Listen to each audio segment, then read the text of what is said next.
Hola a todos, bienvenidos un día más a la sesión de hoy. Ya he visto que muchos ya han hecho el trabajo, así que darles la enhorabuena a todos los que habéis entregado ya el último proyecto. ¿Qué tal? ¿Ha sido muy difícil? ¿Cómo lo habéis gestionado?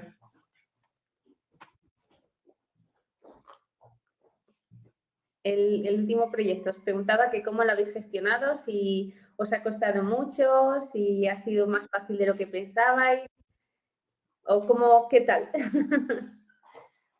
¿Bien?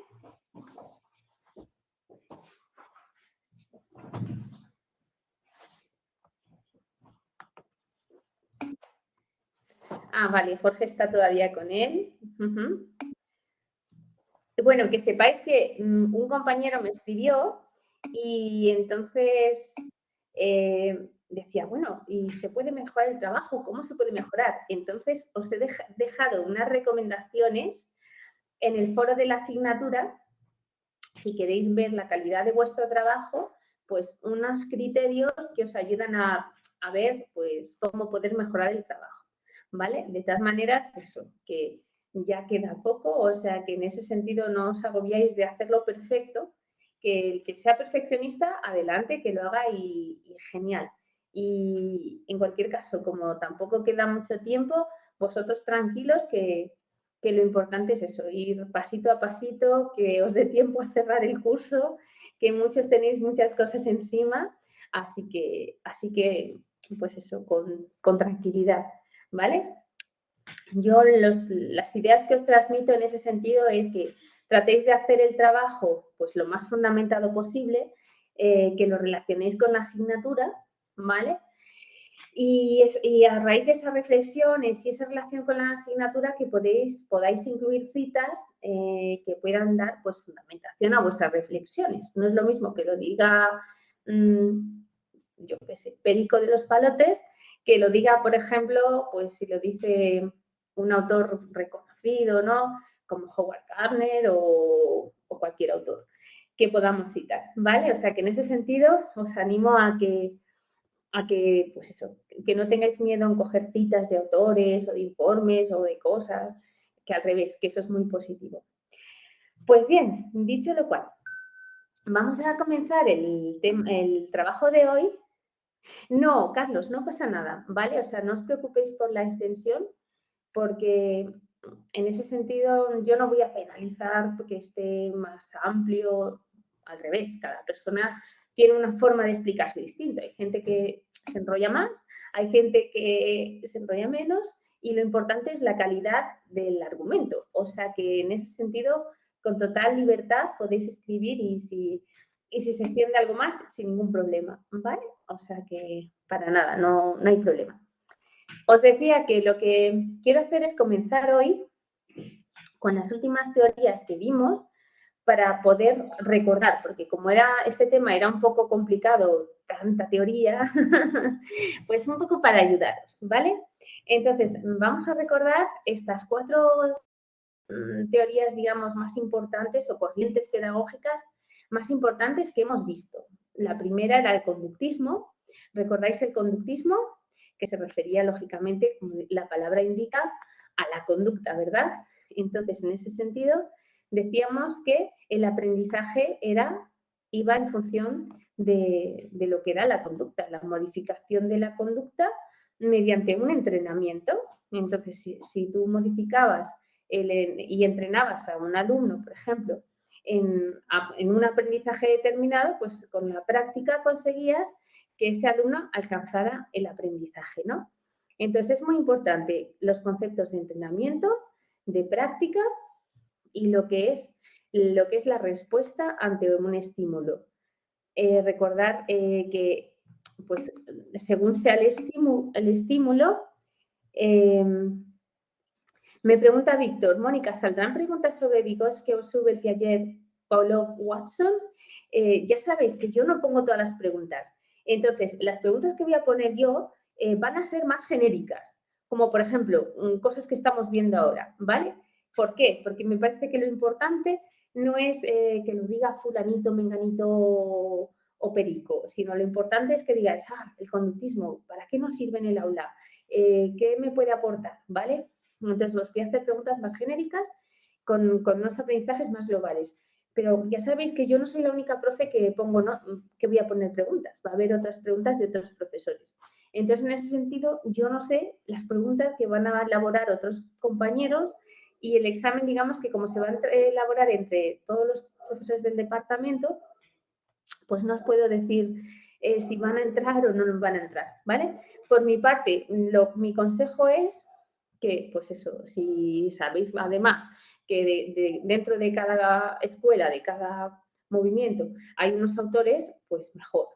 Pero que si no sabéis exactamente todo de todo, pues, o sea, que no os preocupéis, porque el temario no es solamente esta parte, ¿vale? Y esta parte entendemos que es una parte muy densa. O sea, pensad que estáis estudiando lo que muchos alumnos tardan 5 años, 5 años.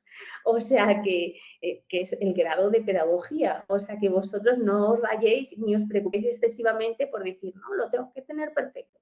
Pues mira, si lo sabes, mejor, porque además, una vez te metas en el tema, es muy bonito luego profundizar sobre ello, ¿no? Sobre todo la gente que tenemos hijos, ¿no? Y dices, ay, a ver, pues no sé, como Piaget que estudiaba a sus hijos, ¿no?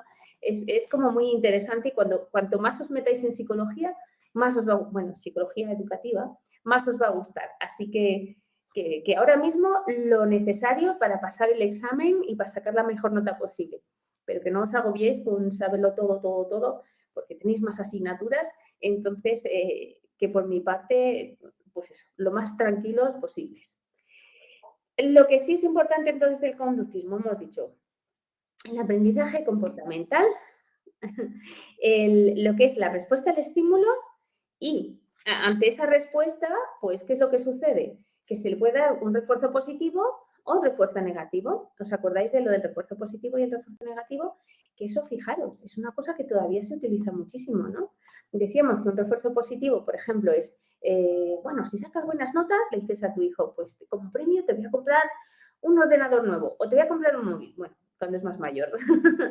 Y un refuerzo negativo sería, pues como no te pongas a hacer toda la tarea todos los días, que sepas que te voy a quitar no sé qué, te voy a quitar cualquier cosa que al alumno le guste, ¿no? O que a tu hijo le guste. Eso, como veis, es el conductismo y todavía se está utilizando, ¿vale? O sea que aunque una sea una cosa antigua, realmente vemos que son estrategias de modificación de conducta y estrategias de aprendizaje que todavía se utilizan, ¿no?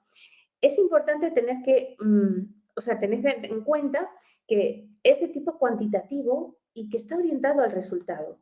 Por lo tanto, nos enmarcamos en la enseñanza tradicional. Hola Silvia, buenas tardes. Nos enmarcamos en la enseñanza tradicional. Ya sabéis que la enseñanza tradicional era un pilar, una pirámide en la cual el profesor estaba arriba, el docente estaba arriba y los alumnos estaban abajo, escuchaban, pero totalmente el poder y el centro de aprendizaje siempre era el docente, ¿vale? Y por lo tanto, aquí eran los exámenes y todo este movimiento del conductismo, pues giraría en torno a estos principios de la educación tradicional.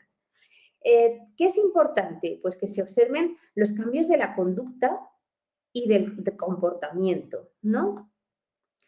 Es decir, que como consecuencia de las clases de tecnología, tú ves que el alumno está motivado por los programas que le estás enseñando, como el Scratch, y dices, pues se está enterando de lo que es el Scratch. Pues como ya han cogido el Scratch, me puedo meter a profundizar en otro programa, ¿vale?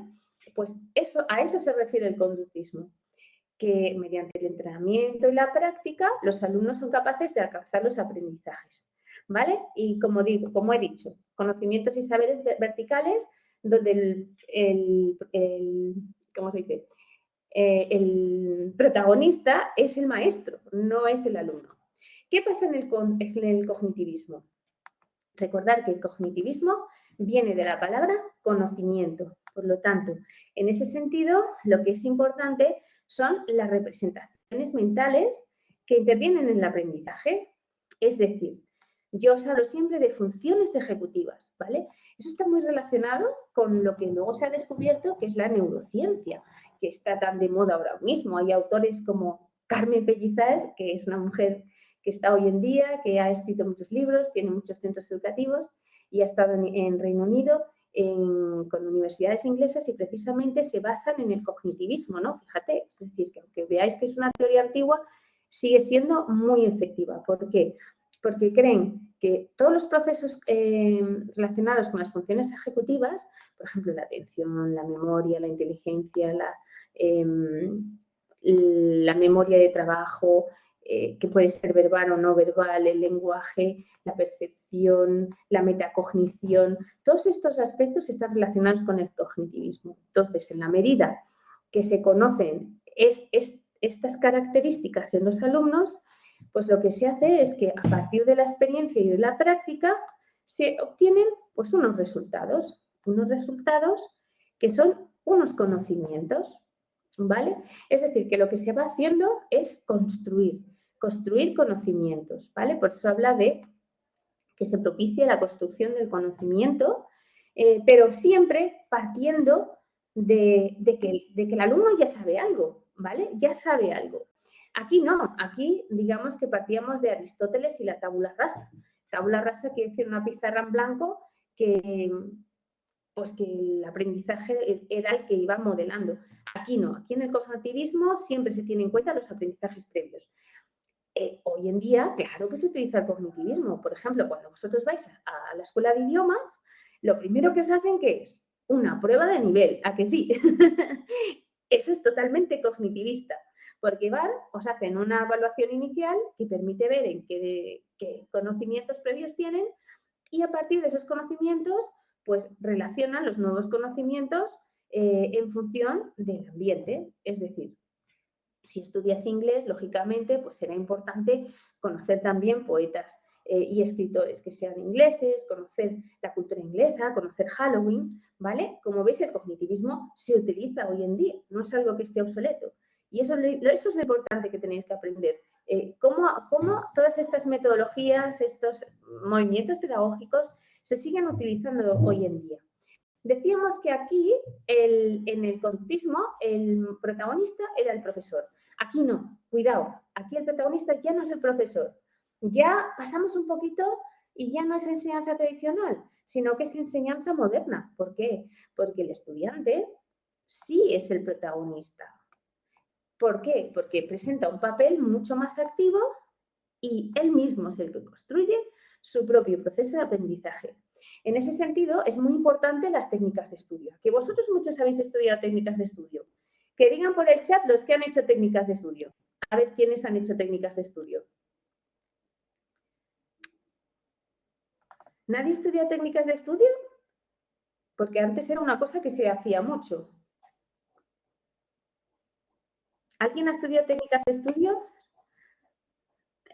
Lo digo porque las técnicas de estudio están relacionadas con el cognitivismo y con las funciones ejecutivas, ¿vale? Ahora está muy de moda la neurociencia, pero es que resulta que nosotros, pues cuando hemos estudiado las técnicas de estudio, precisamente nos hemos basado en el modelo cognitivista y hemos hecho precisamente, pues eso, un aprendizaje activo metacognitivo en que hemos implicado nuestra propia mente en decir, ¿qué tengo que aprender?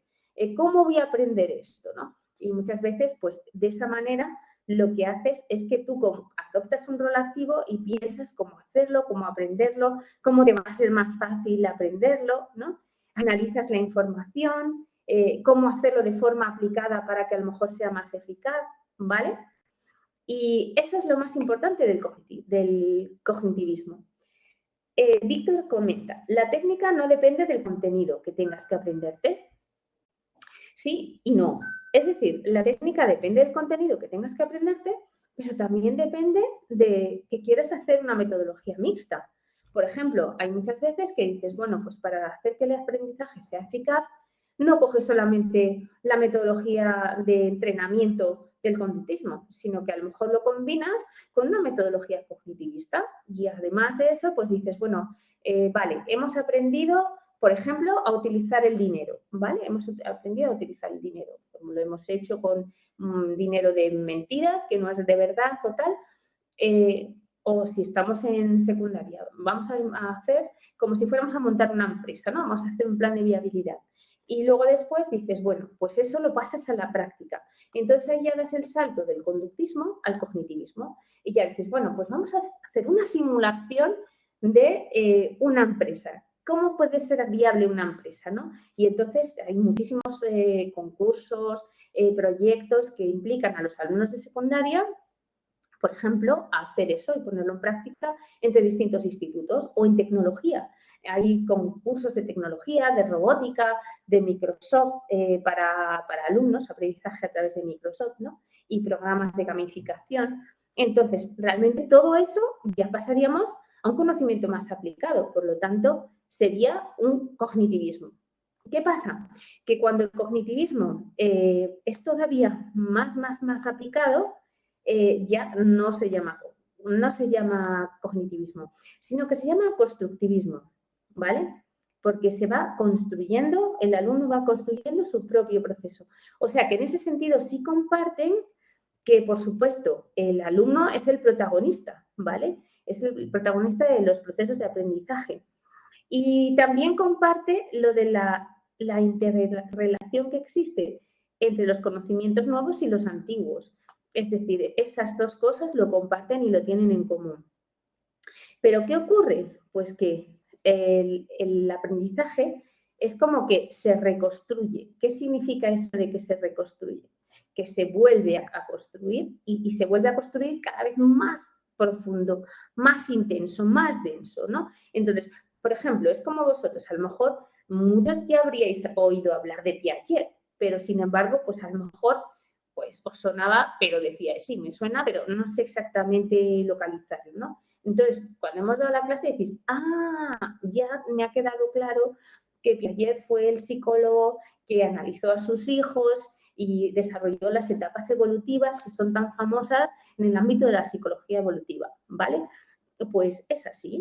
Entonces, es importante tener en cuenta que el conocimiento se reconstruye, ¿vale? Y se adapta, ¿a qué se adapta? A cada contexto y a cada momento. Por eso en la LOMLOE se habla de situaciones de aprendizaje, porque cada situación es diferente y por lo tanto es una situación que cambia en función de dónde estés, de cómo estés y de cómo se realiza, dónde se realiza, etc. ¿Vale? Es importante saber que también un punto de diferencia entre el cognitivismo y el constructivismo es el ámbito social, es decir, aquí no te habla nada del ámbito del otro, de la cooperación. Sin embargo, cuando llegas al constructivismo, cuidado, aquí sí aparece el otro. O sea, ya no solamente el ambiente como en el cognitivismo, sino que aquí además interviene el ámbito social. O sea, tú no aprendes solo, tú aprendes más cuando estás con compañeros. Entonces, el ambiente influye, como en el cognitivismo, pero el ámbito social y el aprendizaje cooperativo es fundamental. Entonces, aquí es donde surgen los métodos cooperativos que han sido tan importantes a lo largo del siglo pasado. Yo os decía que se utiliza mucho en alumnos de altas capacidades, pero también de cara a la atención a la diversidad, ¿vale? Entonces, como veis, está totalmente en boga ahora mismo, porque también se utiliza en la LOMLOE el método DUA, que se basa precisamente también en toda esta serie de aspectos, ¿vale? ¿Qué rol tiene el alumno? Pues hemos dicho que, al igual que en el cognitivismo, el alumno es el protagonista activo, ¿vale? Y el docente, al igual que en el cognitivismo, es un acompañante, es un guía, es un orientador que va reconduciendo ese proceso que incluye el otro, o sea, los compañeros y el ambiente o el contexto de aprendizaje, ¿vale? Por último, tendríamos dentro de estas líneas de trabajos, tendríamos el final, que es el histórico social. El histórico social, decíamos que posteriormente habían venido una serie de autores que se daban cuenta que realmente pues no solamente todos estos aspectos, ¿no? Sino que lo que es, no es lo mismo, por ejemplo, nacer, yo os ponía el ejemplo de la India, de las castas, ¿no? Las castas ya sabéis que son aquellas personas que son más pobres y excluidas de la India, pues que lógicamente el contexto histórico-social y en el que nace cada uno, pues marca totalmente el proceso de aprendizaje, ¿no? Entonces es como una revolución que se produce en la cual el aprendizaje surge como un proceso cognitivo, es decir, parte de aquí del cognitivismo, que se produce mediante la interacción de otras personas. Es decir, suma el cognitivismo nuevamente con el constructivismo, ¿vale? Y a partir de los dos, no solamente hay estas dos cosas, esta añade una cosa más. ¿Qué es esa cosa que añade? Pues el contexto histórico del país o de la ciudad o del entorno en el cual se desarrolla, ¿no? Y eso es lo que se denomina la influencia de la sociedad. Por eso la sociedad es tan importante. Yo os decía que, por ejemplo, en la cultura china tienen tanta presión por el estudio que hay muchos alumnos que incluso se llegan a suicidar porque no alcanzan las notas académicas que la sociedad espera. Entonces, lógicamente, el contexto histórico-social es importantísimo y marca muchísimo los procesos de aprendizaje. Desde este punto de vista estaba el autor Freire y decíamos que percibía el educando, o sea, el alumno, como un ser social. O sea, que no aprende solo, sino que aprende gracias al aprendizaje cooperativo. Esto era igual que en el constructivismo también, ¿recordáis?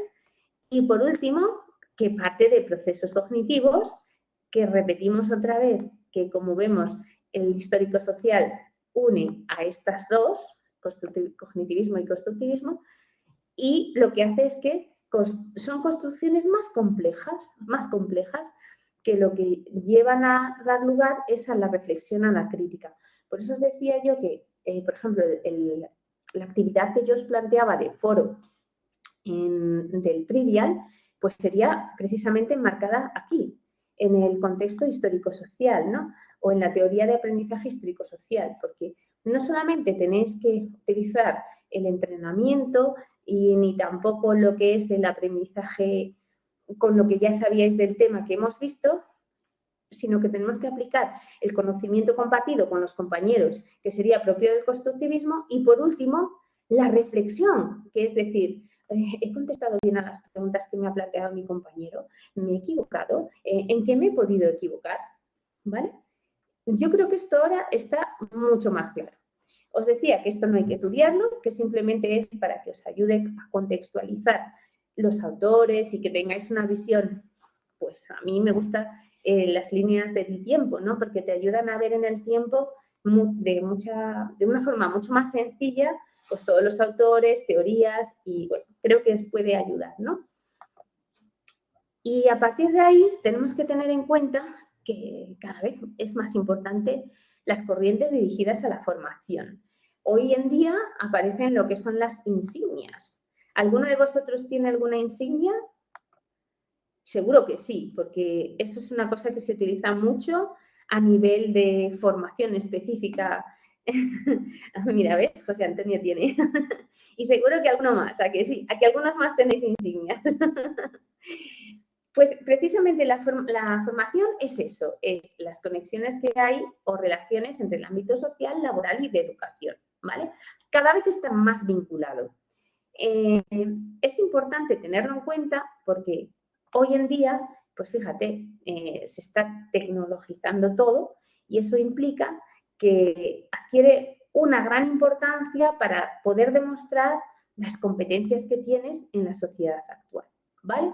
En ese sentido es importante que estamos en el marco europeo, por lo tanto, toda esta serie de conocimientos, saberes, actitudes, procedimientos, no se aprenden solamente en España, sino que se aprenden en un marco global. Por eso hablamos de una convergencia entre los sistemas educativos y la formación. ¿Por qué? Porque tú ahora te quieres ir a trabajar a Alemania, presentas tu título, dices, mire, yo soy ingeniero. Y con ese título que has desarrollado unas competencias específicas, pues en Alemania te lo habilitan, te lo acreditan para que puedas trabajar allí. Por lo tanto, es un término que va a marcar un proceso nuevo y una forma nueva de aprendizaje. En este sentido, es este vínculo que se establece entre estos tres aspectos que hemos dicho de la educación, el ámbito social y familiar y laboral, perdón, el que nos lleva a una cultura profesional, ¿no? de decir, pues no, o sea, es que realmente esto es importante, porque yo a lo mejor no me quiero dedicar toda mi vida a vivir aquí en España, quiero ir a otro país. Y es lo que se produce como, se conoce como la corriente competencial. Es decir, Europa se da cuenta a través de diversos informes internacionales, como lo que decíamos de los pilares de la UNESCO, el proyecto de SECO, de la OCDE, o los informes de PISA, pues se dan cuenta que realmente es necesario crear una serie de vínculos que tengamos todos los países en común para poder, pues eso, demostrar que uno sabe las cosas, ¿no? Y no solamente disciplinas, sino que realmente conoce lo que tiene que, pues, lo que tiene que saber, pues, por ejemplo, para ser un ingeniero, ¿no? Eso tiene unas competencias específicas. Entonces, por un lado está el saber qué es, ser capaz de poder hacer y saber cómo saber hacer, ¿no? Son las competencias. ¿De dónde surge este movimiento? Pues surge de Estados Unidos a inicios del siglo XX. ¿Por qué? Porque surgieron los modelos de calidad educativa que hoy conocemos todos, ¿no? Del FQM, entre otros. Entonces, era todo como la eficiencia. Teníamos que ser eficientes, la calidad era la premisa número uno. Y a raíz de ahí, pues surgieron una serie de competencias, ¿no? En los años 60, que se establecieron una serie de competencias para los docentes. Y entonces, dentro del marco de la formación del profesorado, en Estados Unidos se impuso por primera vez lo que eran las competencias. Como todo lo de Estados Unidos tiene tanto impacto en Europa, pues lógicamente dijo, oye Europa, que esto es importante. Ya sabéis que antes, pues eso, nosotros en los años 80, ya en Inglaterra y Estados Unidos, digamos que formaron lo que es las competencias de educación y enseñanza. Entonces, se homologaron y a raíz de esas competencias específicas que tenían que tener los docentes, se crearon lo que son la formación del profesorado en grados. Ya sabéis que pasamos de, ¿cómo se llamaban antes? Dios mío, se me ha olvidado. Las licenciaturas y diplomaturas. No, os hablo de las, antes no eran grados, antes se estudiaba diplomatura, licenciatura. ¿Qué pasó? Pues que aparecieron todo este movimiento de las competencias, los nombres cambiaron totalmente porque el sistema educativo pues se transformó y aparecieron el sistema de competencias y surgieron lo que son los grados. Que el grado lo que ha hecho es que homologó perfectamente todo. Y efectivamente, José Antonio, lo que era antiguamente el CAP cambió por el programa de competencias a lo que es hoy en día el máster del profesorado que estamos haciendo. Por lo tanto, como veis, todas estas corrientes de competencias pues tienen sentido, o sea, tienen sentido, tienen lugar y están ahí, y nos están marcando el camino. En el año 90 en Europa, pues hubo dos encuentros muy importantes, uno en París, que fue la Declaración de la Sorbona, y otro en Bolonia, que lo que hizo es que pusieron todo un marco de enseñanza superior europea, que fue delimitando cada una de las competencias específicas que tenía que tener cada uno de los grados. Y ya después, pues fue cuando pusieron en marcha todos los procesos de los grados que hemos sufrido, algunos que nos ha tocado a lo mejor cambiar de carrera o que tuvieras que convalidar cosas porque no te... Bueno, pues todos estos cambios que hemos vivido. Entonces, es importante tener en cuenta que como consecuencia de este modelo de competencias, lo más relevante es que son modelos basados en la profesionalización, es decir, se trata de que no solamente de saberes, de disciplinas, ¿no? Como antiguamente, sino que ahora ya no es que tú sepas esto, es que tienes que demostrarlo. Y entonces, ¿cómo se demuestra? Pues a través de una interrelación de distintas disciplinas que son capaces de aportar una técnica específica, ¿vale? Y eso se aplica pues al sector del derecho, al sector de la ingeniería pues, tecnológica, al sector de la arquitectura, depende de qué arquitectura sea, ¿no? Si es arquitectura de construcción, etcétera, ¿vale? Es importante que tengamos en cuenta que lo más importante del modelo de competencias es que se basa en un aprendizaje aplicado. ¿Por qué? Porque ese saber lo tienes que demostrar, y lo tienes que demostrar en España o lo tienes que demostrar en Alemania o en el país donde estés. Es decir, tiene que ser homologable, equiparable y aplicado de manera que demuestre que tienes unas capacidades y habilidades que te ha dotado, pues en este caso, los grados, ¿no? Los grados y las competencias. Luego, de la educación superior, ya sabéis que ha pasado posteriormente a la educación media y está, pues eso, con esta nueva ley también, incluso a educación infantil. Entonces, ¿qué es lo que pasa? Pues que permiten, estas competencias permiten garantizar que si tú estás en España o estás en Alemania, pues vas a tener unos aprendizajes de destrezas, capacidades y actitudes que sean equiparables y de técnicas que no importa dónde estés, pero que el resultado sea el mismo. Por lo tanto, son unas garantías de que estés donde estés, pues aunque te cambies de espacio, porque el mundo hoy es global, ¿verdad? Nosotros estamos en un país, pero en el otro país pues también se está trabajando de forma similar, ¿no? Y lo puedes demostrar, vas con tu título, lo solicitas la homologación y entonces hay una unidad de correspondencia. Hay una unidad de correspondencia que junta el ámbito laboral con el ámbito educativo y, por lo tanto, establece una equiparación de títulos y también un marco de competencias que cambia el planteamiento de la educación, ¿vale? ¿Por qué? Porque antes se pensaba que había que estudiar durante una etapa y de repente vino Europa y vino todos, pues la UNESCO y la OCDE y dijeron no hay que estudiar solamente con la niñez, es que hay que estudiar toda la vida. Y es lo que os hablaba también de la outplacement, ¿no? Que muchos de vosotros vais a recolocaros. Pues estos términos han venido todos de aquí, de la corriente competencial, de formaros de una forma global y el aprendizaje a lo largo de toda la vida. Ya no solo de la etapa de la infancia, sino a lo largo de toda la vida. José Antonio comenta, en realidad yo pienso que la Unión Europea creó los grados para poder importar y exportar mano de obra, como si fuéramos ganados, pues lo más probable.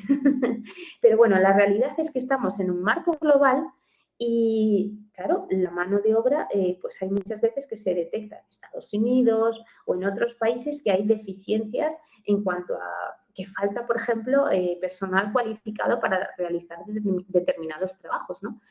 Por ejemplo, en Reino Unido hay escasez de médicos, ¿no?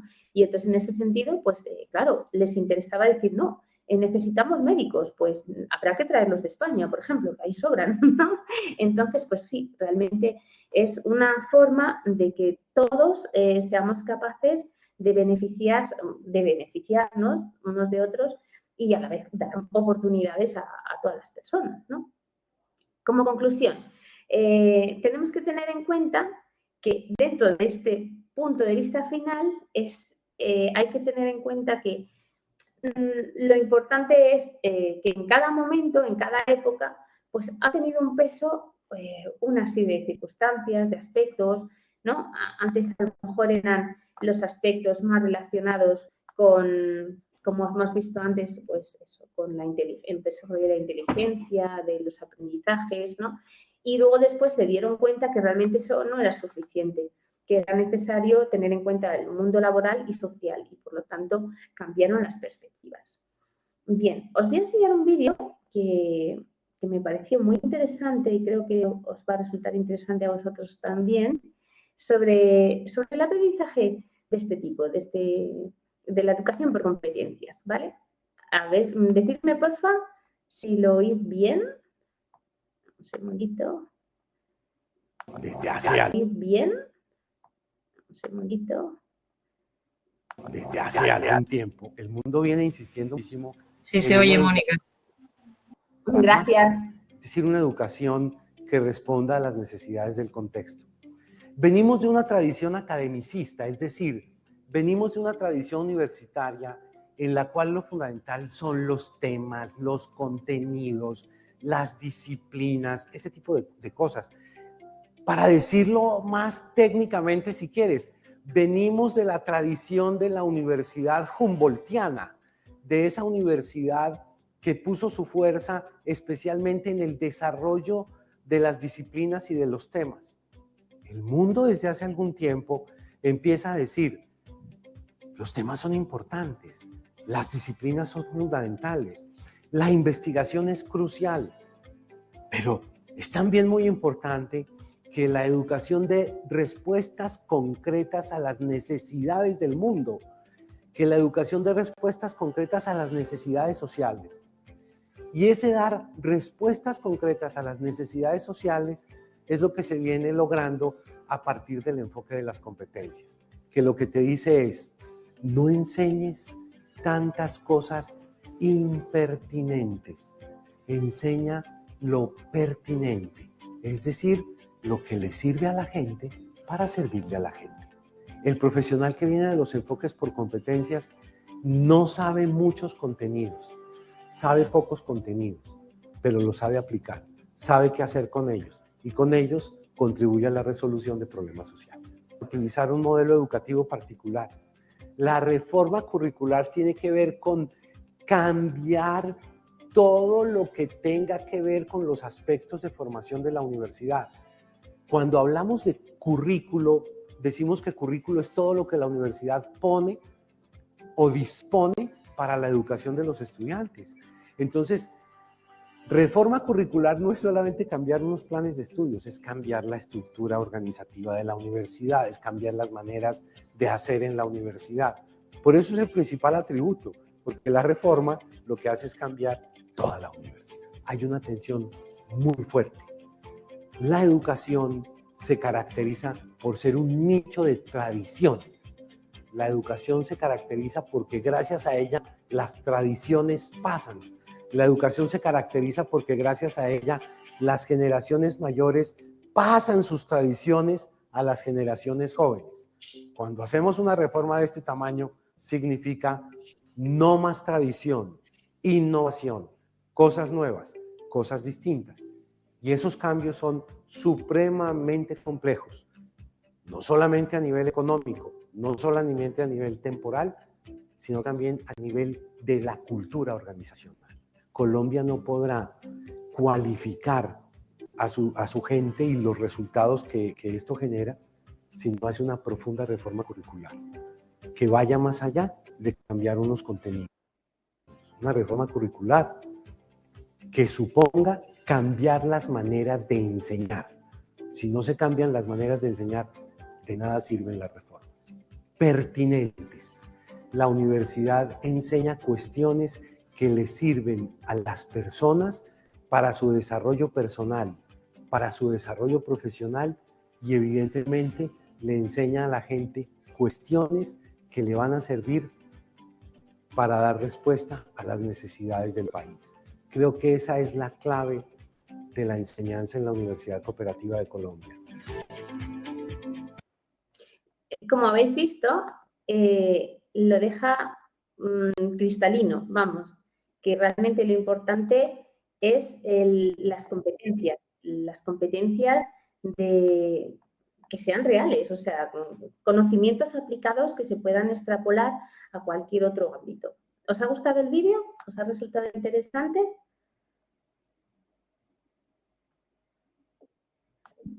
Estupendo, me alegro. Gracias. Vale, pues vamos a seguir un poquito más, ¿vale? Voy a volver otra vez a las diapositivas y vamos a seguir un poquito más a ver otra propuesta, ¿vale? Hemos visto el aprendizaje por competencias, hemos dicho que el aprendizaje por competencias hoy en día es el que está impuesto en la LOMLOE, así que realmente, bueno, si no nos cambia la ley dentro de poco, pero realmente ahora mismo es el que tenemos pues en las situaciones de aprendizaje, el aprendizaje por competencias. Y partiendo de ahí, vamos a ver otro modelo muy interesante, que es la escuela nueva.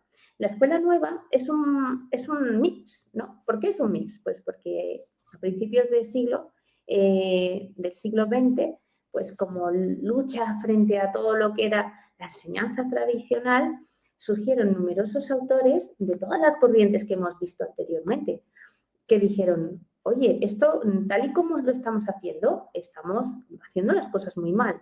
Entonces, a raíz de esas críticas, apareció autores como Montessori, que muchos conoceréis los centros Montessori, que se caracterizan porque el alumno aprende por sí mismo, ¿no? ¿Cómo aprende por sí mismo? O sea, a partir de la experimentación, es decir, utiliza juegos autocorrectivos, de manera que ellos mismos sean capaces de generar sus procesos de aprendizaje a partir de, pues de generar esas situaciones de aprendizaje. Y luego tenemos otros autores como Steiner, con la pedagogía de Waldorf, que también ha desarrollado una línea muy importante de planteamientos de centros educativos que tienen una perspectiva que se centra en lo que es el niño en sí mismo, ¿no? Pues comprender cómo siente, cómo piensa, cómo vive y por lo tanto, desde un ámbito educativo. María Isabel, adelante. Sí, te escuchamos, María Isabel.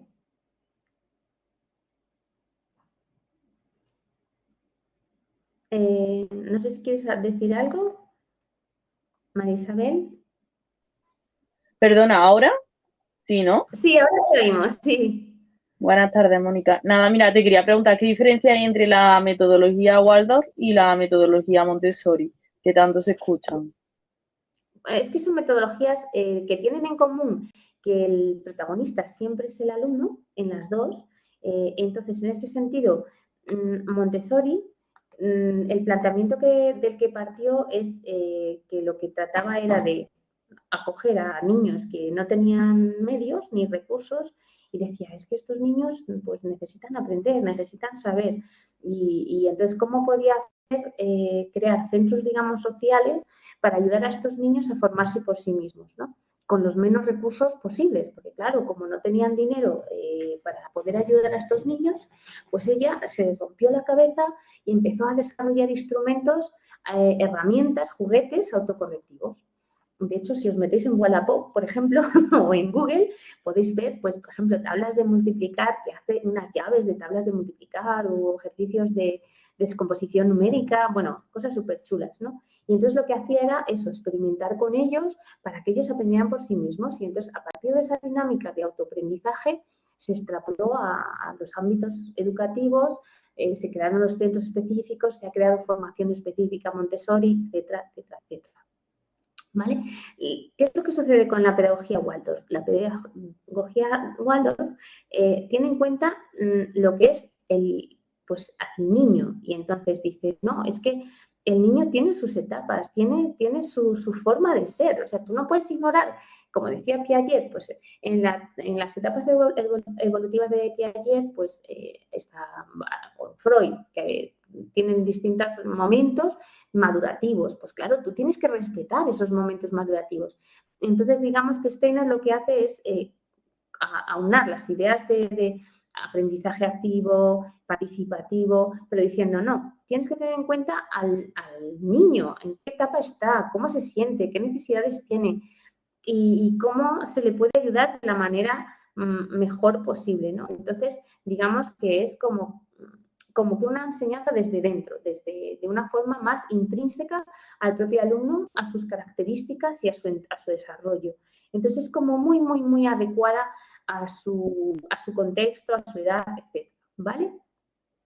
Hola, José Antonio.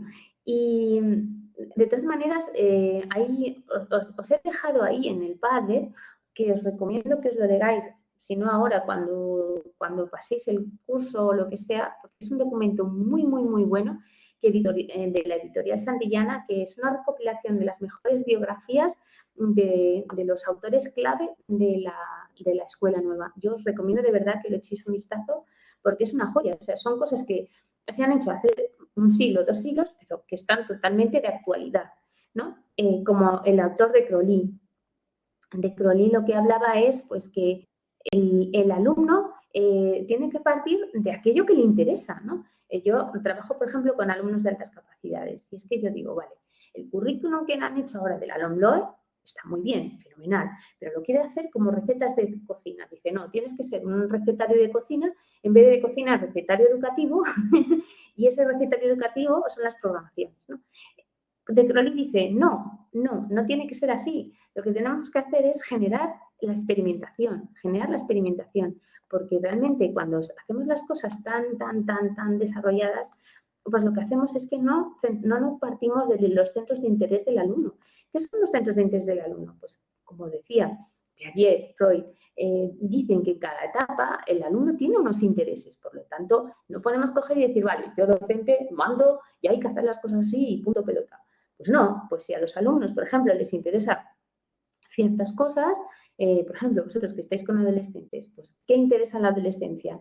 Pues las redes sociales, la amistad, la personalidad, porque digamos que sufre unos cambios muy importantes, pues es lo que dice de Crowley. Dice, hay que partir del alumno, no de la escuela, ¿no? O sea, no es lo que diga el maestro, sino mira qué necesita el alumno. Y a partir de lo que el alumno le interese, vamos a desarrollar aprendizajes, ¿no?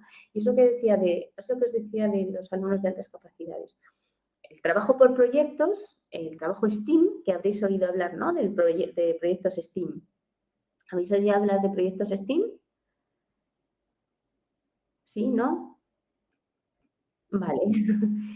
Los proyectos STEAM son los proyectos que interrelacionan diversas áreas curriculares, ciencias, tecnología, arte, artística, enseñanza artística, matemática, ¿no? Entonces, es una cosa que parte de la escuela nueva, totalmente es un movimiento que parte de la escuela nueva y que exactamente, gracias José Antonio, que parte de los centros de interés del alumno. Dice, bueno, por ejemplo, ¿sobre qué queréis investigar ahora? Estáis en vuestra asignatura de tecnología. ¿Sobre qué dentro de la tecnología, qué aplicación os gustaría conocer? Y te dicen los niños o los chicos, te dicen, pues mira, me gustaría indagar más en Roblox o Microsoft Education. Pues venga, vamos a ver de qué manera vamos a engancharos y vamos a hacer un proyecto en el cual podamos, pues eso, partir de los centros de interés. Fijaros qué interesante. Los alumnos están súper motivados y les encanta. Y luego también está el autor Freinet, que es muy interesante, porque lo que se da cuenta es que sí, es importante la práctica, la experimentación, partir de los centros de interés, ¿vale?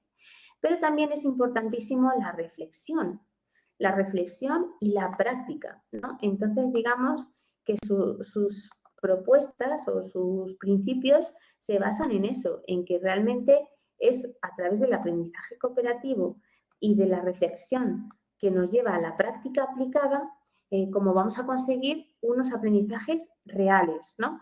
Eso, fijaros, este hombre fue pues, un pedagogo francés muy importante del siglo, pues del siglo XX, pero ¿qué es lo que ha pasado? Que hoy en día está el método Design Thinking que dice, voy a partir de todos estos principios de este autor, que es un autor súper antiguo, ¿no? Entonces, que no penséis que porque una cosa sea vieja y esté obsoleta, pues que no sirve para nada. No, al revés. O sea, todas las cosas que se utilizan hoy en día, como el design thinking, tienen una base.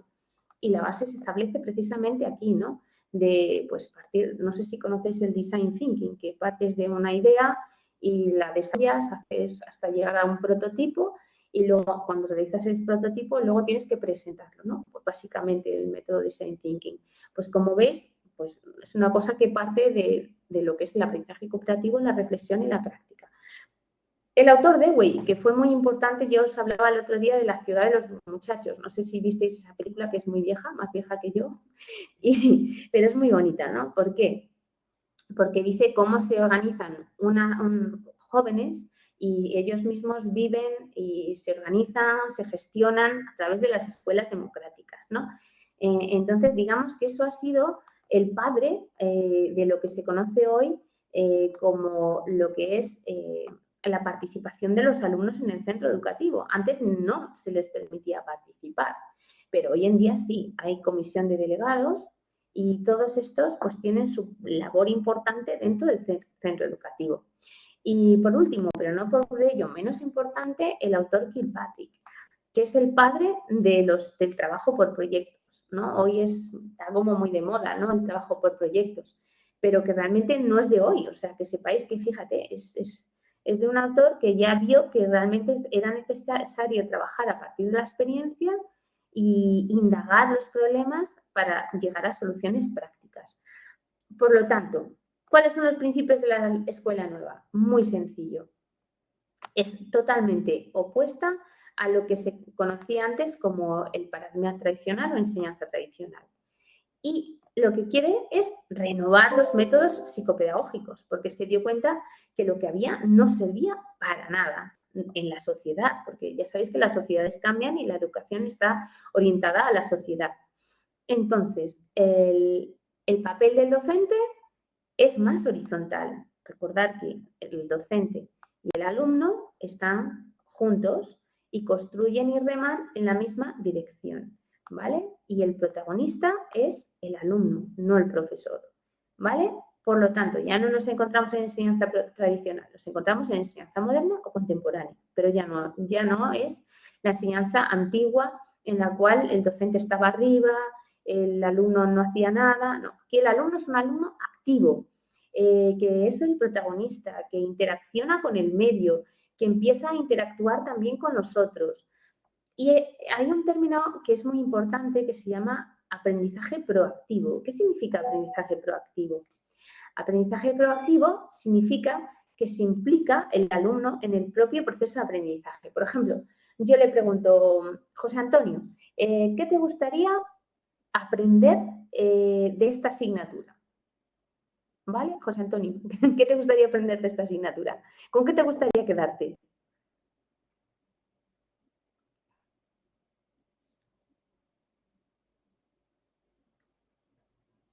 O María José, que alguien me responda, ¿con qué te gustaría quedarte de esta asignatura? Con la filosofía de grandes pedagogos. Gracias.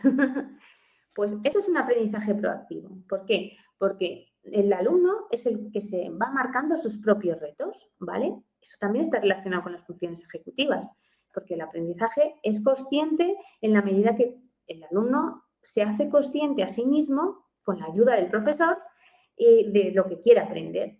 Y por lo tanto, significa que es muy práctico, utiliza la manipulación, la investigación, es cambiante, por eso dice dinámico, se aprende en grupo, por eso es colectivo, es experiencial, porque está basada en lo que son las situaciones de aprendizaje, experiencias, es motivador, es lo que hablamos siempre, si no es motivador una cosa aburre y no quieres hacerlo. Es constructivo, es decir, que parte también del constructivismo, autónomo, da libertad, ¿vale? Lo acabo de tachar. Y también es opuesto totalmente a lo que es la enseñanza tradicional. En España hubo una institución que se llamaba la Institución Libre de Enseñanza, que fue la que trató de centralizar todo el proceso de revolución de la enseñanza tradicional. Recordar que yo os decía en la primera o en la segunda clase, os decía en España, ¿quiénes han sido los antiguos, digamos, educadores, centros educativos que había en España? Pues los colegios de curas, ¿no? Y de monjas y religiosos. ¿Por qué? Pues porque había los maristas, carmelitas, etcétera, ¿no?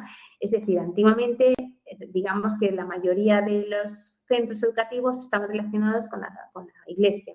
Luego, posteriormente, ya pues, se crearon toda la red de colegios públicos y digamos que aquí la institución libre de enseñanza fue la que tuvo un papel muy importante en la transformación de esos centros, tanto educativos, religiosos como no religiosos, para que se empaparan de toda esta nueva metodología de trabajo, ¿vale?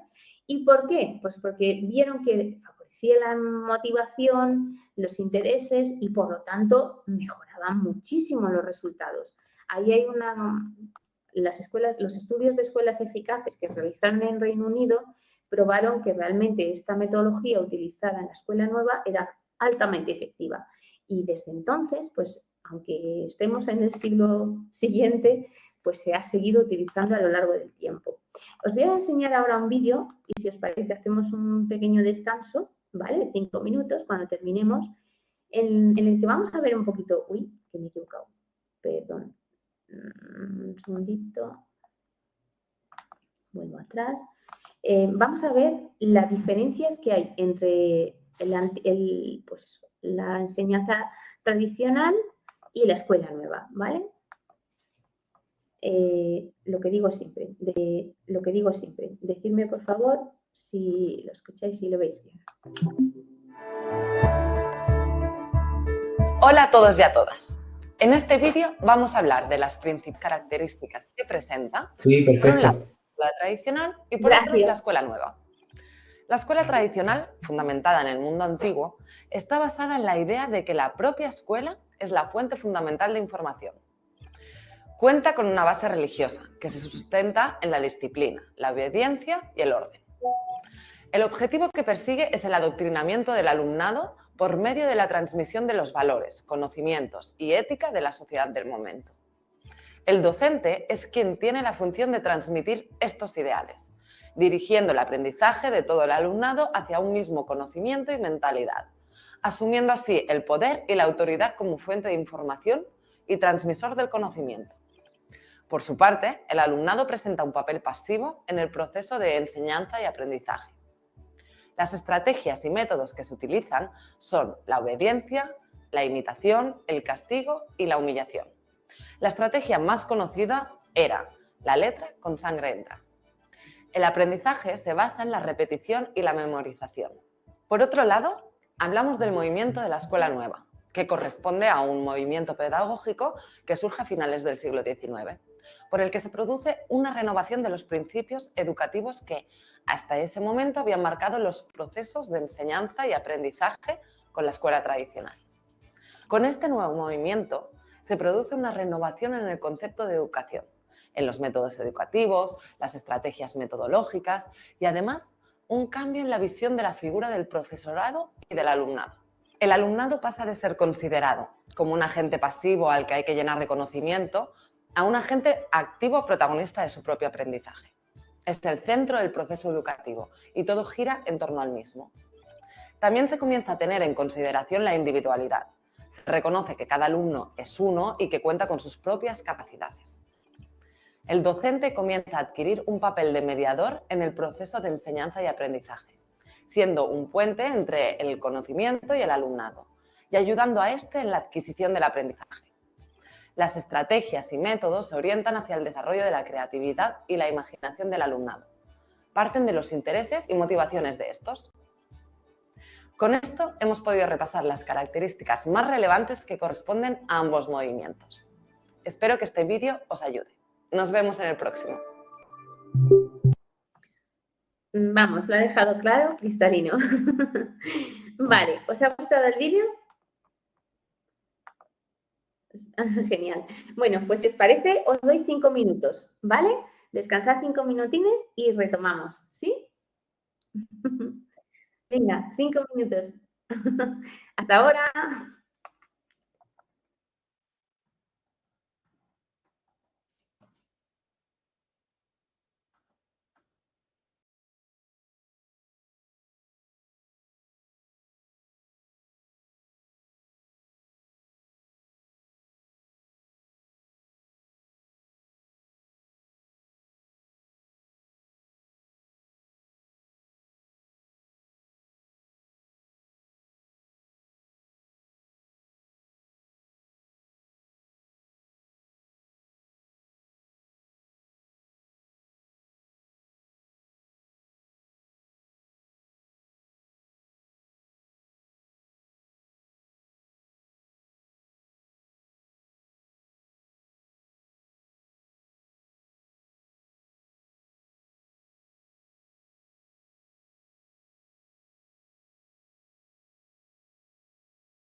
Bueno, vamos a continuar.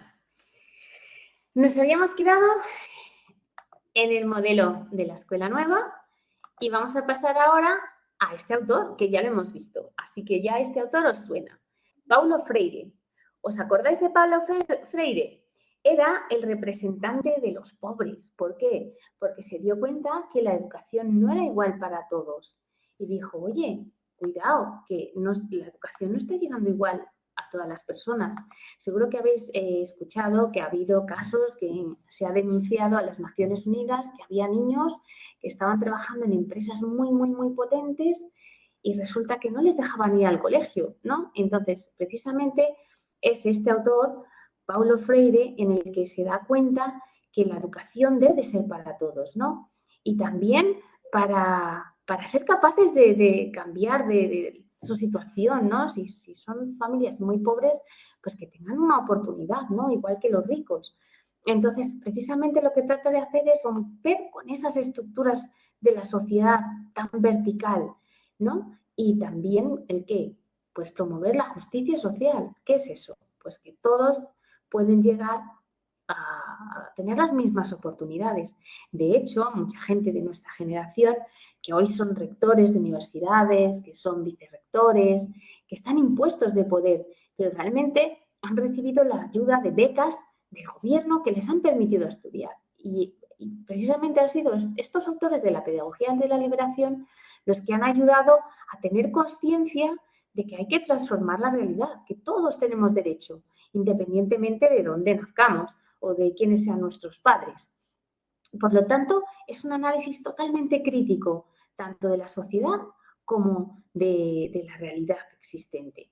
Y por eso decía, no, es que el sistema lo que quiere es, pues eso, que nosotros hagamos todo lo que nos digan, ser esclavos del sistema económico, esclavos tienes que trabajar en los sitios porque no te llega con un solo sueldo. Entonces, en ese sentido, dice, no, eso no tiene que ser así, eso no tiene que ser así. ¿Cómo podemos cambiarlo?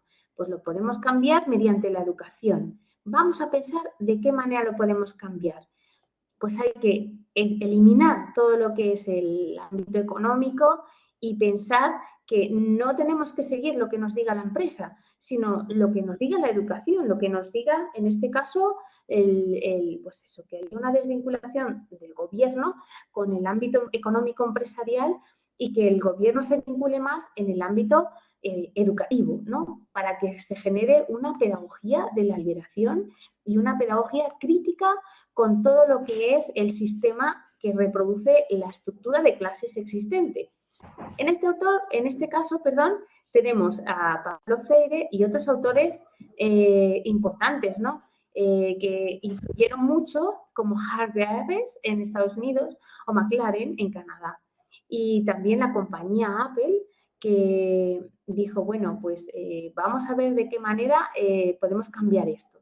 Y habló del término del currículum oculto, ¿no? Es decir, que detrás de cada currículum había unas enseñanzas que venían implícitas en el propio currículum que dirigían pues un poco lo que es hacia dónde van a ir los alumnos.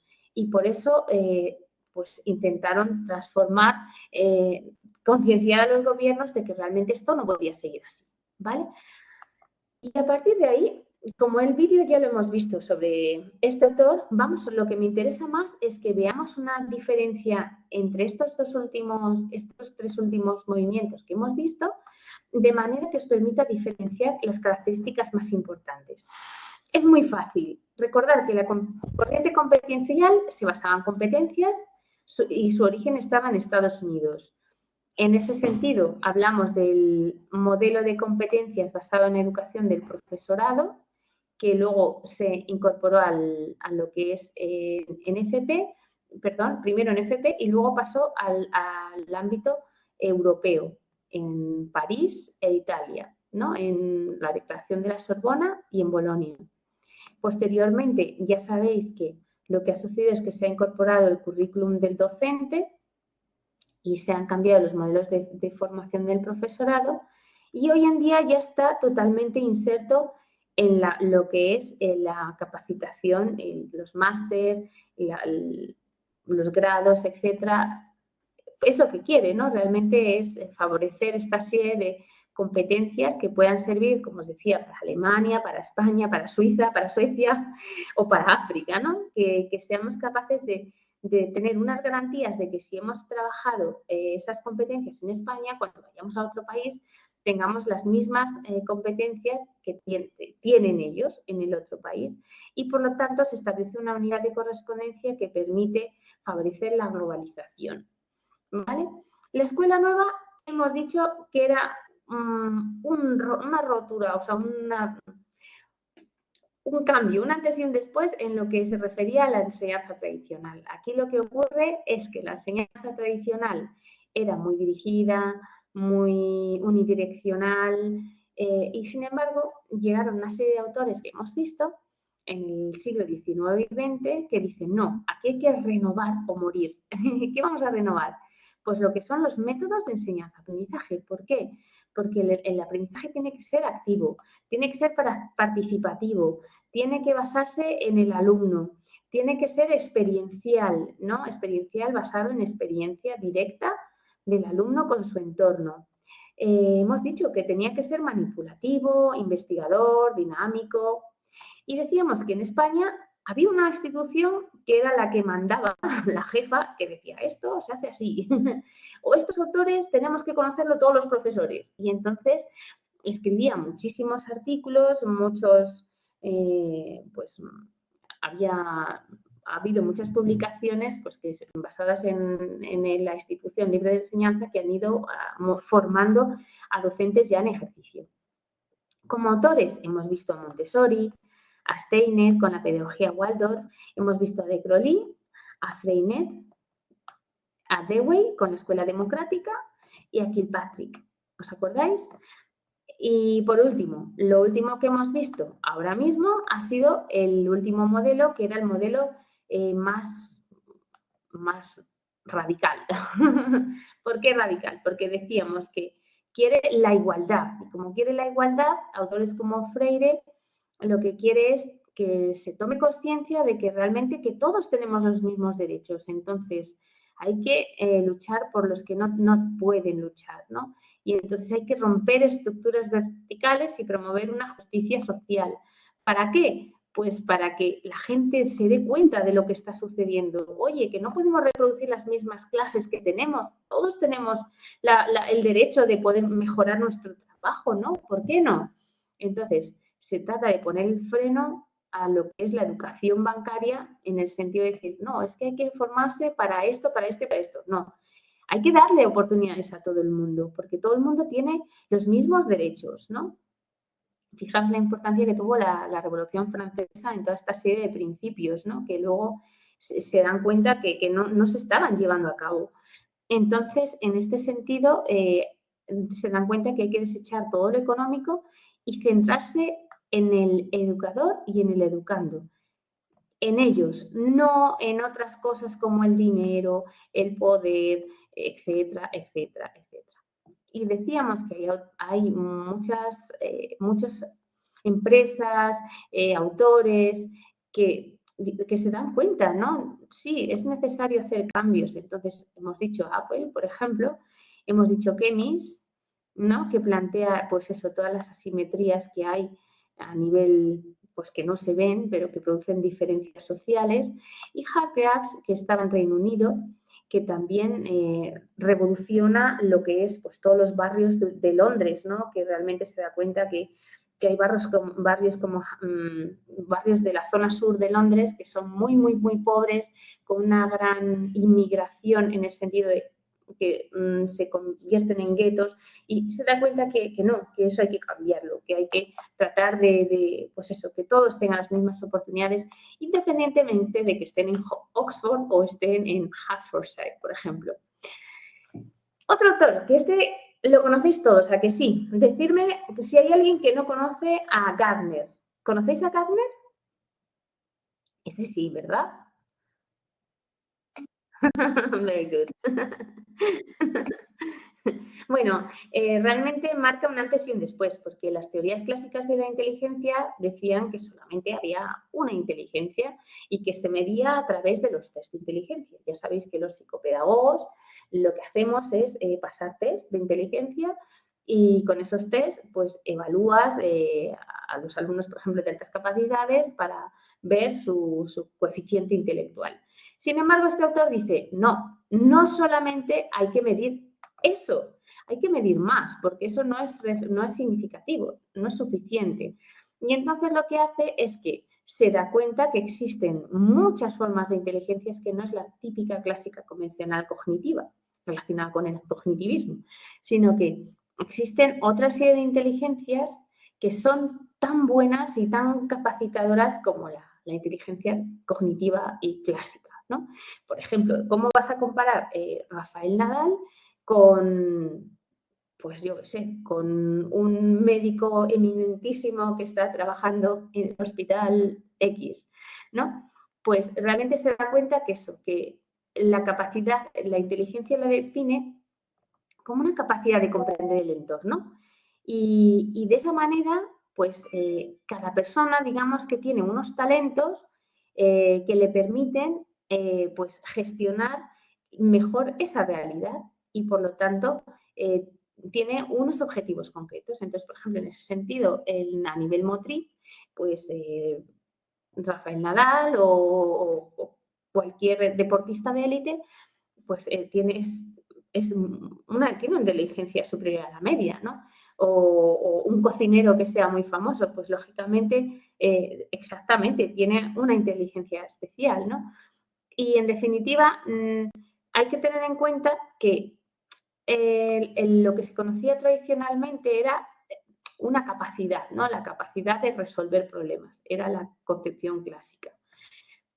Pero hoy en día, pues a partir de la teoría de las inteligencias múltiples, en ese sentido lo que se da cuenta es que sí, que resuelve problemas, pero de muchos ámbitos. De hecho, la teoría inicial se plantea 8, pero hoy en día llega casi hasta la 10, ¿no? Entonces, por lo tanto, se ha dado cuenta que ha incluido la emocional y otra serie de inteligencias que han visto que son importantes para gestionar pues, los procesos de aprendizaje, los procesos de conocimiento, etc.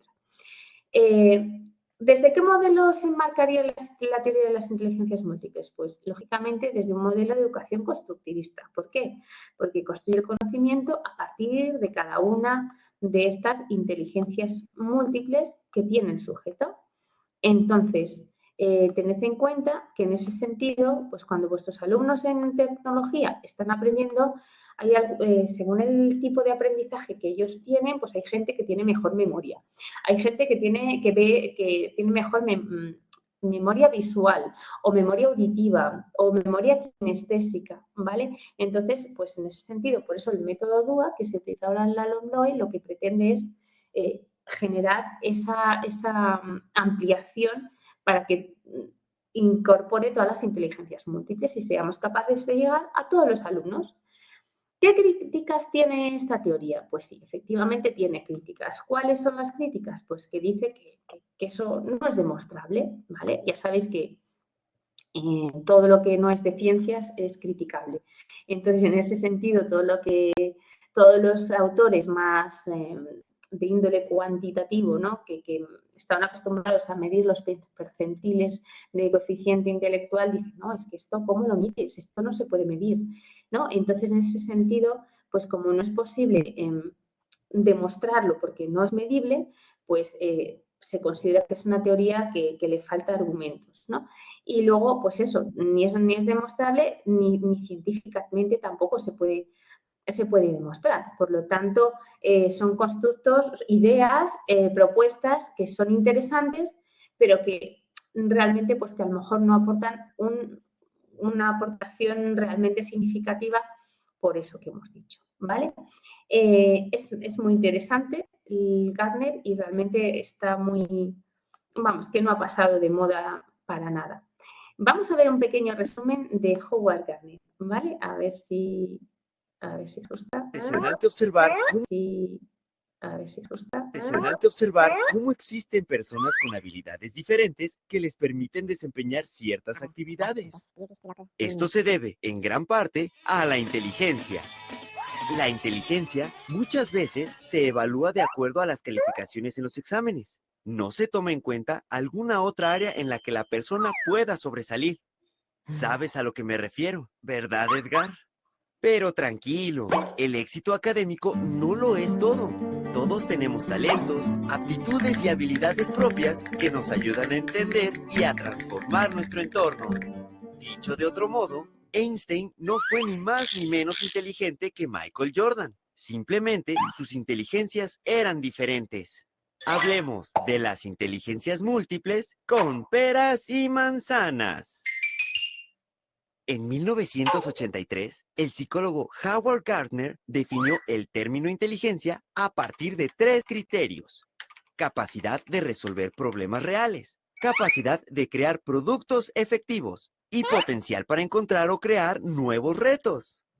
Ahora lo explico más a detalle, Edgar.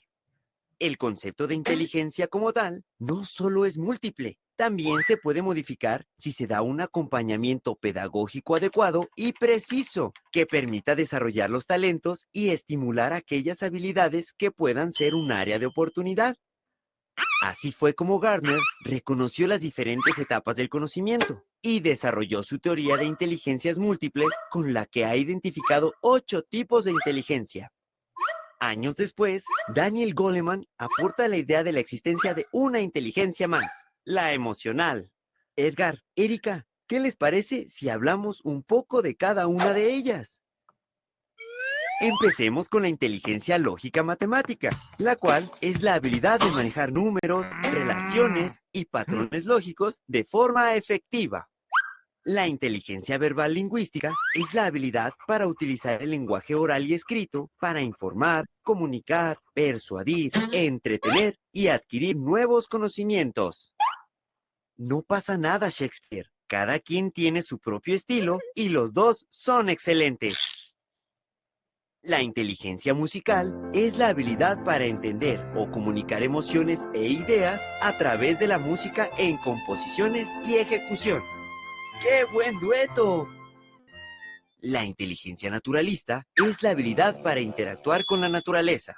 Se especializa en identificar, observar y clasificar miembros de grupos o especies, siendo el campo de estudio el mundo natural. Por su parte, la inteligencia interpersonal es la habilidad que permite entender a los demás. Permite captar los sentimientos y necesidades de otros.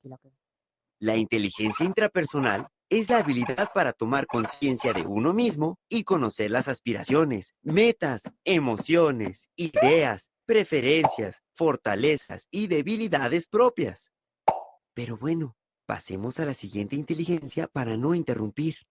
La inteligencia visual espacial es la habilidad de pensar y formar un modelo mental del mundo en 3 dimensiones. ¡Excelentes obras! La inteligencia kinestésica es la capacidad para usar perfectamente el cuerpo, nuestra principal herramienta para transformarnos a nosotros mismos y al mundo que nos rodea. Y por último, tenemos la inteligencia emocional. Esta inteligencia se basa en el control de las emociones a nivel intrapersonal e interpersonal para dirigir nuestra vida satisfactoriamente. Esta inteligencia permite sensibilidad y manejo de habilidades que nos ayudan a lograr objetivos específicos y a maximizar la felicidad a largo plazo. La visión de las inteligencias múltiples nos permite entender de una manera más detallada al ser humano, así como las distintas formas que tiene para aprender y manifestar sus conocimientos intelectuales y sociales, lo cual permite mejorar las prácticas educativas, métodos pedagógicos y modelos educacionales, buscando el mejor desarrollo de cada una de las inteligencias. En otras palabras, nos ayuda a educar para la vida. Muy bien, Edgar. Veo que le estás ayudando a Erika a desarrollar su inteligencia kinestésica. Hay que tener paciencia, Erika. Todo cuesta un poco de trabajo. Bien, espero que os haya gustado. A mí me parece muy interesante y que lo plantea de una forma muy sencilla. Y ya para terminar y para cerrar, vamos a ver otro pequeño vídeo que nos va a enseñar lo que es un segundito, lo que es el conectivismo. ¿Qué es el conectivismo? ¿No? Vamos a aprender a ver qué es el conectivismo. Hola amigos, bienvenidos. El tema de hoy es el aprendizaje conectivo o conectivismo. Mi nombre es Andrea Pérez. La finalidad de este video fue realizar un análisis personal sobre este tipo de aprendizaje. Además, que pretendo sembrar en ti curiosidad para que continúes investigando al respecto. Antes de iniciar, es necesario recordar que se trata de una teoría fuertemente criticada, ya que según algunos especialistas en el área educativa, afirman que no puede considerarse así. Esto debido a la falta de fragmentación. Por ello, nuestra tarea como interesados en el ámbito educativo es nutrirla. Dicha teoría nace gracias a dos investigaciones previas.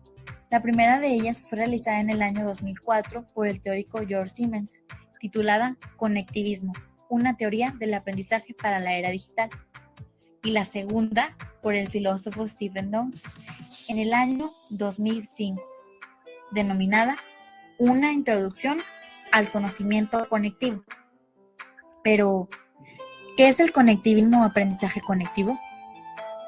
Se trata de una forma innovadora de responder a las necesidades pedagógicas de nuestra era digital o sociedad del conocimiento. Cabe agregar que este enfoque dice tener la capacidad de terminar con las limitaciones de las teorías contemporáneas del aprendizaje, las cuales son el conductismo,